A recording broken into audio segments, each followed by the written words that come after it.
Here with me today is Mark Salmon from Compass Realty. Let's just jump right into it, Mark.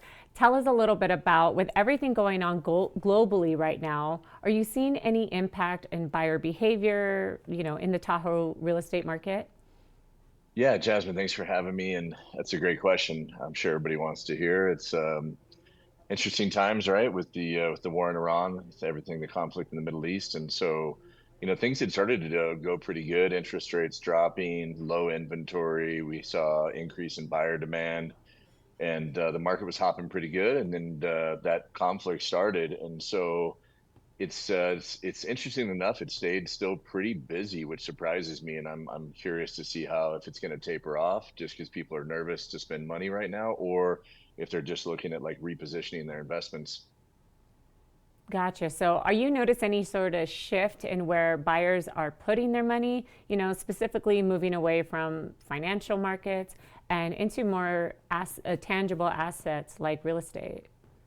Yeah, that's really it right there. You hit the nail on the head. Is like, are people comfortable with the volatility in the financial markets right now, depending on how they're vested? Maybe it's a situation where they've been wanting to buy in Tahoe for quite some time, but they didn't feel like it was a pure enough of a pure investment, that it was maybe too lopsided on the lifestyle side, and they were happy with the way the stock market was trending. And so, but now with things dropping off, maybe they wanted to sell before it dropped further and they want to reinvest. And now's the time to capitalize on more of a lifestyle play.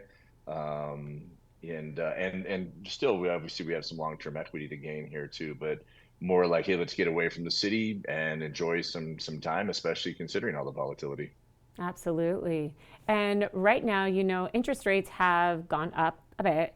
How is that affecting buyers' ability or willingness to make those kinds of lifestyle purchases?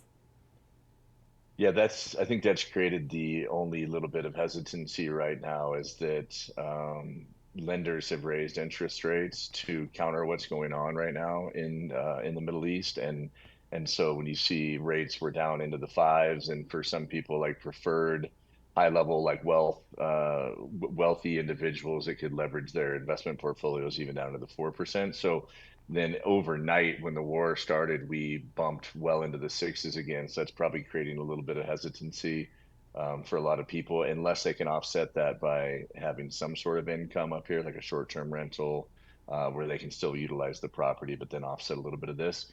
So that combined with just maybe keeping some powder dry, I think, considering what's going on and oil prices the way they are, that's created a little bit of a pause, but we're still seeing quite a few people buy up here. So I guess it hasn't caused too much of a dramatic decrease in interest. Okay, great. And so, how do you tackle these types of situations when you have noticed the real estate market is not doing what it was doing?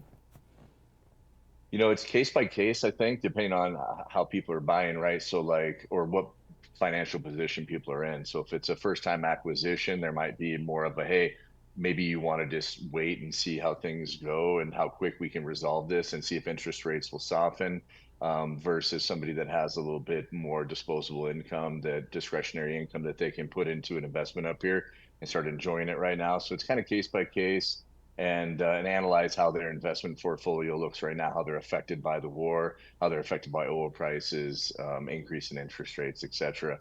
So again, Right, it's everybody's in a different boat. right. Well, real quick, Mark. Okay, thank you so much, Mark. We appreciate you being here.